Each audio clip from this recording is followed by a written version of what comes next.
తాకట్లో ఉన్న బంగారాన్ని విడిపించి ఆ రోజున మార్కెట్ ధర కట్టి మిగిలిన డబ్బును మీకు అందిస్తుంది కొమ్మూరి గోల్డ్. సార్, సాధారణంగా లా అండ్ ఆర్డర్లో అంటే కమిషనరేట్ లా అండ్ ఆర్డర్లో మీకు మెన్ పవర్ ఉంటుంది, చేయొచ్చు. కానీ సిసిఎస్ అవ్వచ్చు లేదా ఇంకా సిఐడి కానీ ఇవన్నీ మీకు వచ్చినప్పుడు మెన్ పవర్ తక్కువ ఉంటుంది. కానీ ఆ ఏజెన్సీని బాగా డెవలప్ చేయడం అంటే అదొక పెద్ద ఛాలెంజ్ అండి. అది ఎలా మీరు ట్రేస్ చేశారు? సో సిసిఎస్ అవ్వచ్చు, టాస్క్ ఫోర్స్ అవ్వచ్చు, మెన్ పవర్ తక్కువ ఉంటుంది కానీ మంచి క్రీమ్ వర్క్ అక్కడి నుంచి వస్తుంటుంది. అది మీరు ఎలాగా ఆ ఛాలెంజ్ని ఫేస్ చేస్తారు? సో అదే వాళ్ళకి ఫస్ట్ కదా అక్కడ స్టాఫ్ ఎవరైతే బిల్లింగ్ ఉన్నారో కేవలం వాళ్ళనే పెట్టుకోవాలి.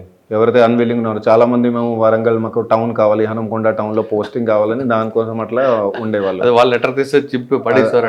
సో అలాంటి వాళ్ళకి వచ్చాక సెట్ చేసినాము.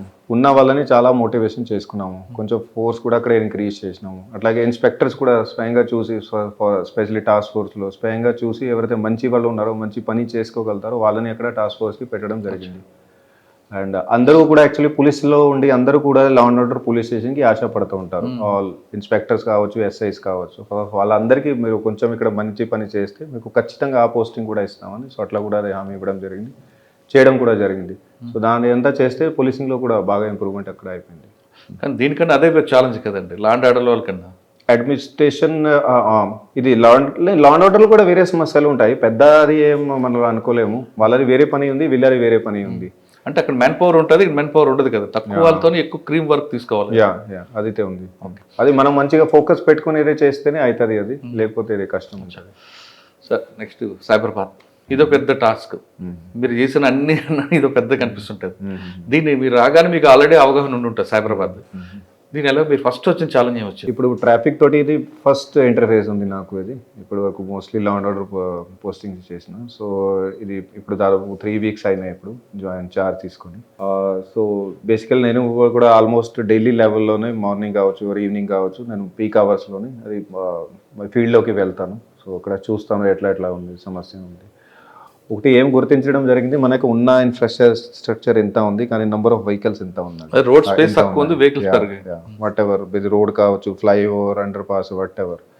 And but number of vehicles ఎంత ఉన్నాయి. సో అన్నీ కూడా వెహికల్స్ దీని మీద అడ్జస్ట్ కావడం చాలా కష్టం ఉంది. సో దాంతోపాటు మీకు బాటిల్ నెక్స్ ఎక్కువ కనిపిస్తాయి. సో వీటి వల్లనే కొంచెం ఎక్కువ బాటిల్ నెక్స్ అది కనిపిస్తాయి. ఎందుకంటే ఎన్ని వెహికల్స్ సడన్గా ఎంత ఉన్న రోడ్ మీదనే పడితే ఆటోమేటిక్గా ట్రాఫిక్ మూవ్మెంట్ అది స్లో అవుతుంది.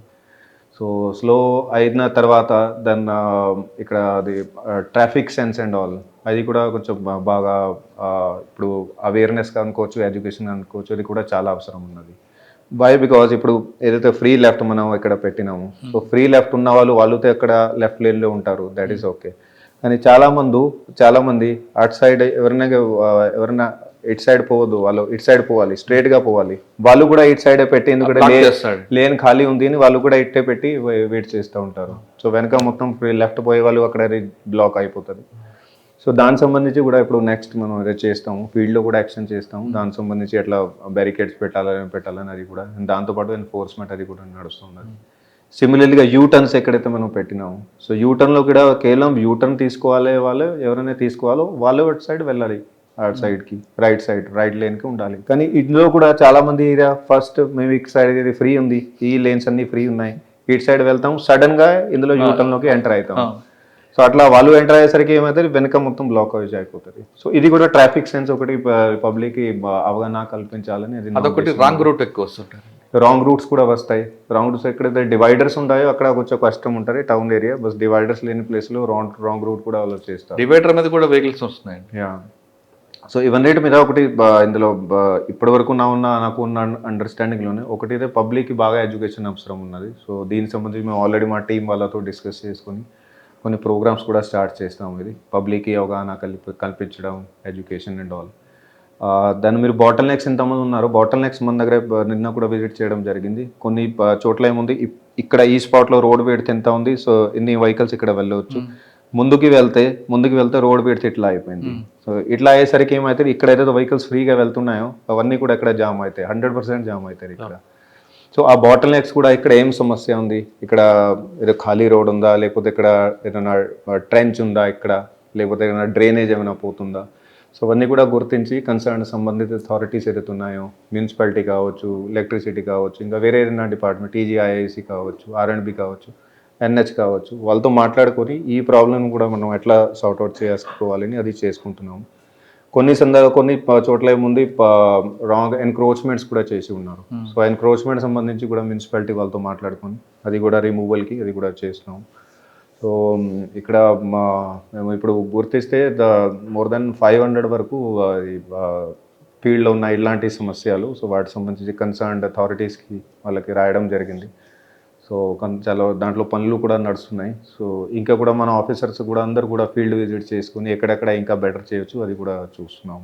కానీ ఒకసారి వర్షం పడిందంటే గ్రిడ్ లాక్ అయిపోతారు. గ్రిడ్ లాక్ అయిందంటే మినిమం 5 అవర్స్ లాక్ అవుతుంటారు. ఆ ప్రాబ్లం ఇప్పుడంటే వర్షాకాలం ఇప్పుడు తక్కువ ఉంది కాబట్టి లేదు, మనకి రాకుండా ఉండాలంటే మీద ప్లాన్ ఆఫ్ యాక్షన్ ఉంది. సో దీనికి సంబంధించి మనం ఇక్కడ సైబరాబాద్లో ఆల్రెడీ 84 వరకు వాటర్ లాగింగ్ పాయింట్స్ ఏదైతే ఉన్నాయో అవన్నీ కూడా గుర్తించడం జరిగింది. సో వాటర్ లాగింగ్ పాయింట్స్లో వేరే వేరే రకరకాల సమస్యలు ఉంటాయి. మోస్ట్లీ ఏముంటుంది, డ్రైన్ నెరో ఉంటుంది, అవసరం కంటే నెరో ఉంటుంది అది డ్రైన్, అది ఒక సమస్య. దాని ఒకవేళ వెడల్పు ఉన్నా కూడా డ్రైన్ బ్లాకేజ్ అయిపోయి ఉంటుంది. సో కొన్నిట్లో ఆల్రెడీ ఇప్పుడు 23 వరకు ప్లేసెస్లో ఆల్రెడీ వర్క్స్ ఏదైతే ఉన్నాయో కంప్లీట్ అయిపోయినాయి. మిగతా కొన్నిట్లో 30 వరకు ప్లేసెస్లో వర్క్స్ నడుస్తున్నాయి. కొన్నిట్లో వాళ్ళు స్టార్ట్ చేయాలి. సో అది కూడా మాట్లాడుకొని అది కూడా తొందరగా అది చేపిస్తున్నాము. కన్సర్న్డ్ అథారిటీస్కి కూడా వాళ్ళకి కూడా రిక్వెస్ట్ లెటర్స్ ఆల్రెడీ పెట్టుకున్నాం. వాళ్ళు కూడా పనులు చేస్తున్నారు. సో అది మోస్ట్లీ ఇప్పుడు కాకపోవచ్చు, బట్ ఈవెన్ దాన్ని అవి రెగ్యులర్గా క్లీనింగ్ చేస్తూ ఉంటే, చెత్త రెగ్యులర్గా అయితే తీస్తూ ఉంటే అప్పుడు ఏం సమస్యలు ఏం రావు, ప్రాబ్లం. కానీ ఆ డ్యూటీ అనేది జీహెచ్ఎంసీ కదండి. కానీ ఎక్కడైనా బ్లాక్ అయితే వర్షం పడుతున్నప్పుడు మీ వాళ్ళే దాన్ని క్లీన్ చేస్తుంటారండి. అక్కడ పోలీస్ అంటే ఫస్ట్ రెస్పాండర్ సర్వీస్లోనే ఉంది. ఇది ఏదైనా సమస్య ఉన్నా ఫస్ట్ రెస్పాండర్ పోలీస్ ఉంటారు. మ్యాక్సిమం విజిబిలిటీ ఉండాలి, మరి ఆన్ ద స్పాట్ ఫీల్డ్లో ఉంటారు. సో ఆయనది కూడా డ్యూటీ ఉంటుంది. ఆయనకి డ్యూటీ ఉండొచ్చు, ఉండకపోవచ్చు, బట్ ఏదైనా సరే అప్పుడు ఫీల్డ్లో ఉన్నాడు కాబట్టి నేను కూడా అక్కడ ఫీల్డ్లో ఉంటాయి కాబట్టి నేను కూడా చేస్తాను. సో అట్లా ఫస్ట్ రెస్పాండర్ కాబట్టి అక్కడ చేస్తూ ఉంటాము. రోడ్ స్పేస్ తక్కువ ఉంది సార్. సైబరాబాద్ వెహికల్స్ పెరుగుతున్నాయి, దానివల్ల జామ్ అవుతుంది, ఎంక్రోచ్మెంట్స్ వాటి వల్ల. కానీ పబ్లిక్లో అవగాహన తీసుకురావడానికి పర్టికులర్గా ఆఫీస్కి 9 o'clock రావాలి, 8:30కి బయలుదేరితే 9కి రావచ్చు, కానీ 8:45 బయలుదేరుతారు కొంతమంది. అదేవిధంగా కొన్ని కంప్లైంట్లు ఈవినింగ్ 4 o'clock విడిచిపెడతాయి.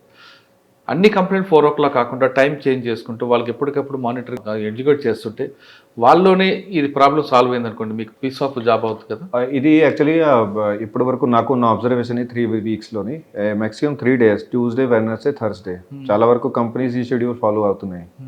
సో వాళ్ళు ఈ 3 days మ్యాక్సిమం వాళ్ళ స్టాఫ్ని పిలుస్తారు. కానీ వీకెండ్లో వస్తుంది ప్రాబ్లం. సో వీకెండ్లో ఏముంటుంది, వీకెండ్లో వాళ్ళు రీక్రియేషన్కి ఏదైతే వెళ్తారో, ఎక్కడైనా పిల్లలు తీసుకెళ్ళిన బయట ఎంజాయ్మెంట్కి, మూవీస్కి, మాల్స్కి అట్లా వెళ్తారు. సో వీకెండ్లో అది వేరే రకంగా ఉంటుంది. కానీ వర్కింగ్లో 3 daysకి ఇప్పుడు ఇది ఎక్కువ ఉన్నది. కానీ ఇది కూడా మన దగ్గర ఎగ్జాక్ట్గా 100% అక్యురేట్ డాటా లేదు. ఇది మనం చేసే అంచనా ఒకటి.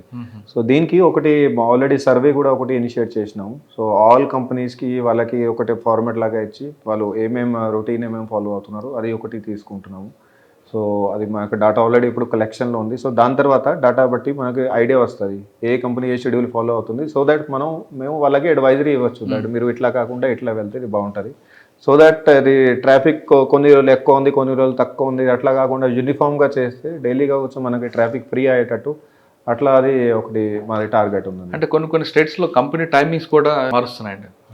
అన్ని దాంట్లోనే అన్ని చేస్తాము. సో మేము టైమింగ్స్ కూడా అడుగుతున్నాము, వాళ్ళకి డేస్ కూడా అడుగుతున్నాము, ఏ వీక్లో ఏమేమి రోజులు ఎక్కువ వాళ్ళు వస్తున్నారు అంటే అలాగే టైమింగ్స్ కూడా వాళ్ళకి అడుగుతున్నాము. సో అన్ని కూడా స్టాగర్ చేసుకోవడానికి మేము సిద్ధంగా ఉన్నాం. మరి కొన్ని కంపెనీలు వర్క్ ఫ్రమ్ హోమ్కి ఎక్కువ ప్రయారిటీ ఇస్తుంటాయి, అది కూడా కొంచెం బెనిఫిట్. అది యాక్చువల్లీ బెనిఫిట్ అది.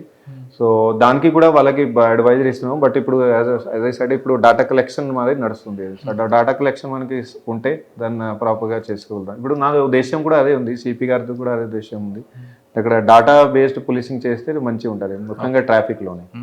సో ఊరికేది రోడ్డు మీద ఉంది, అక్కడ అంతమంది అట్లా చేస్తే వాళ్ళు మనిషి కూడా ఏం చేయలేడు. యాక్చువల్గా హండ్రెడ్స్ ఆఫ్ వెహికల్ ఇటు సైడ్ నుంచి వస్తున్నాయి, ఆల్రెడీ జామ్ అయిపోయింది. ఒక్క మనిషి కాకుండా 10 మంది ఉన్నా కూడా కష్టం ఉంటుంది. కానీ డేటా బేస్డ్ పోలీసింగ్ మనం చేస్తే వెనక నుంచి మనం కంట్రోల్ చేసుకోవడానికి అట్లా చేయవచ్చు. సో దీనికి సంబంధించి టెక్నాలజీ సంబంధించి కూడా మేము ఒకటి మా టీమ్ తోటి కూడా ఏఐ బేస్డ్ ఒకటి పైలట్ ప్రాజెక్ట్గా అది కూడా ఆల్రెడీ ప్లానింగ్లో ఉంది.